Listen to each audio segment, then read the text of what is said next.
আন্দোলনের আমির ও চরমোনাই পীর মুফতি সৈয়দ মোহাম্মদ রেজাউল করিমের সঙ্গে সৌজন্য সাক্ষাৎ করেন জামায়াতে ইসলামীর আমির ডাক্তার শফিকুর রহমান। শুরুতেই তাকে স্বাগত জানান ইসলামী আন্দোলন বাংলাদেশের নেতাকর্মীরা। পরে মাদ্রাসা ভবনের দোতলায় দুদলের শীর্ষ দুই নেতার সৌজন্য সাক্ষাৎ অনুষ্ঠিত হয়। দীর্ঘ প্রায় ৩ ঘণ্টা বৈঠক করেন তারা। পরে একই মঞ্চে ব্রিফ করেন দুদলের আমির। এ সময় আগামী নির্বাচনে জামায়াত ও ইসলামী আন্দোলন সহ অন্যান্য ইসলামী দলগুলো একই ব্যালটে নির্বাচনের প্রত্যাশা করে বলেও জানান তারা। আমরা কারো সিঁড়ি হব না, আমরা পরকাছা হব না, আমরা নিজেরাই ইসলামের পক্ষে একটা শক্তি অর্জন করব এবং ইসলামী শক্তি নিয়ে আপনার বাংলাদেশের ক্ষমতার মস্তবে এটা থাকবে, এটাই আমাদের চিন্তা ছিল। আমরা এক আছি, আমরা এক আল্লাহ, এক কলিমা, এক রাসূল সাল্লাল্লাহু আলাইহি সাল্লাম। আমরা সবাই বিশ্বাস করি এই জায়গায় আমাদের মধ্যে কোনো বিভক্তি নেই। জনগণের প্রত্যাশা, দেশের দেশপ্রেমিক ইসলামী জনতার প্রত্যাশা হচ্ছে যে সব কেন্দ্রে যেন একটা বাক্স থাকে।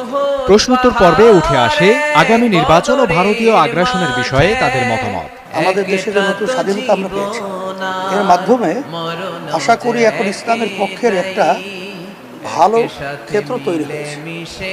সেই ক্ষেত্রে যদি আমরা সময় উপযোগী বিচারি করতে না পারি, তাহলে এটা তো আমাদের জন্য অকল্যাণ এবং দুঃখ।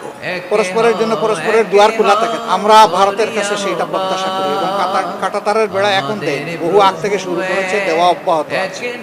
এটি আমাদের নতজানু পররাষ্ট্রনীতির ফসল। আমরা এটা আর দেখতে চাই। সৌজন্য সাক্ষাৎ শেষে জামায়াতে ইসলামীর আমির ডাক্তার শফিকুর রহমানকে চরমোনাই মাদ্রাসা ঘুরে দেখান ইসলামী আন্দোলন বাংলাদেশের আমির মুফতি সৈয়দ মোহাম্মদ রেজাউল করিম। দুপুর 2:30টার দিকে স্পিড বোর্ডে করে বরিশালের উদ্দেশ্যে রওনা হন জামায়াতের আমির। এ সময় তাকে হাত নেড়ে অভিবাদন জানানো হয়। এখন বরিশাল। জীবন বিধানে ওই শিবানী কোরআন, আমাদের প্রভু এক নবীর উম্মত। জীবন বিধানে ওই শিবানী কোরআন, তবে কেন এক হে মুসলমান, একে হও করিয়া আহ্বান। ঠিক কিনা? বাইতুল্লাহ